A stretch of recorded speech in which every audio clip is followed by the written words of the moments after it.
Why do we resist enlightenment?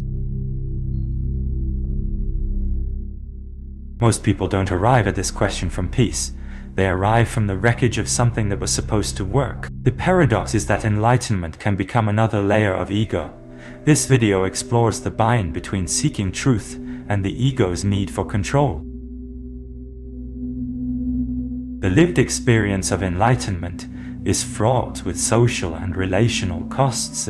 Many find that spiritual communities can be filled with egos inflated by awakening language. The moment it clicks is often when one realizes that the search for truth can become a new identity layer, leading to a preference for normal people over those obsessed with spiritual debates. The cost is the loneliness of seeing what others do not, and the friction of navigating communities where the spiritual ego can overshadow genuine connection. This tension is palpable, as one witness describes preferring normal people to those who are always trying to debate.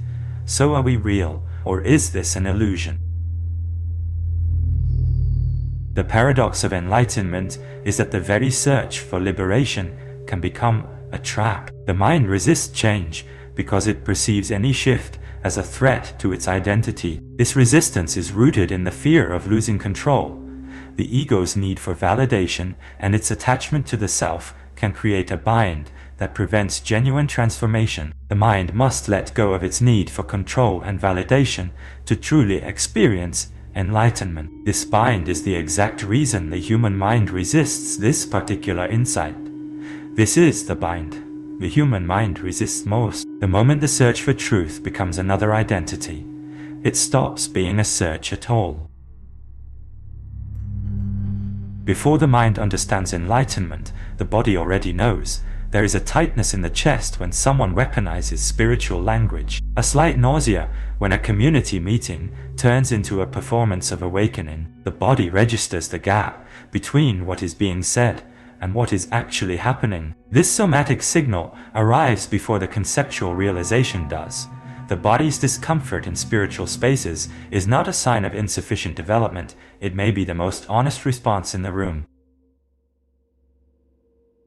A specific moment in history when enlightenment was suppressed is the Inquisition's treatment of Christian mystics like Meister Eckhart. The Church institutionalized and weaponized spiritual knowledge, labeling it heresy and persecuting those who sought deeper truths. This reveals the structural relationship between power and spiritual knowledge, where those in power seek to control and suppress enlightenment to maintain their authority. The mechanism of capture was the co-optation of spiritual teachings into dogma, creating a bind between genuine spiritual seeking and the need for validation from authority. This dynamic can be seen in the psychological mechanism of cognitive dissonance, where individuals may suppress or alter their beliefs to align with the dominant religious or spiritual authority, even when their inner experiences suggest otherwise.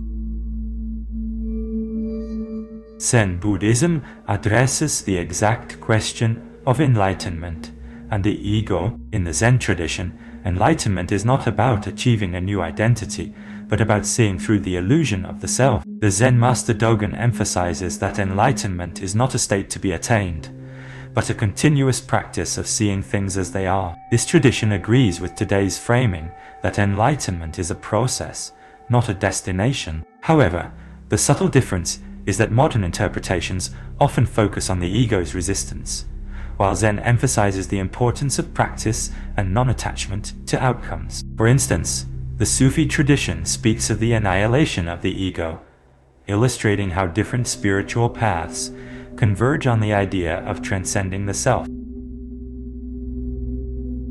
If the observer is also constructed, what is watching the watcher?